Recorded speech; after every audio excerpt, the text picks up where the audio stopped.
ቃየልን ወንድምህ ወዴት ነው ብሎ ጠየቀው። ቃየልም አላውቅም የወንድሜ ጠባቂ ነኝ ብሎ መለሰ። እግዚአብሔር ግን እውነቱን ያውቅ ነበረ። ወንድምህን ስለገደልከው ሕይወት በጣም ከባድ ይሆንብሃል። ከእንግዲህ ሰብል ማብቀል አትችልም።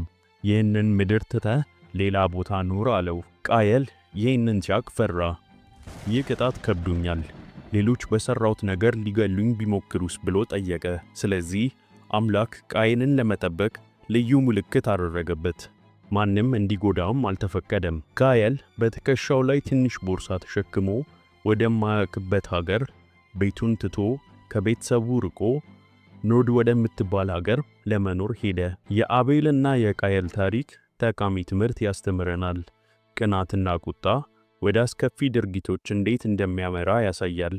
መጥፎ ስሜቶች እንዲቆጣጠሩ ከመፍቀድ ይልቅ ሁል ጊዜ የምንችለውን ማድረግና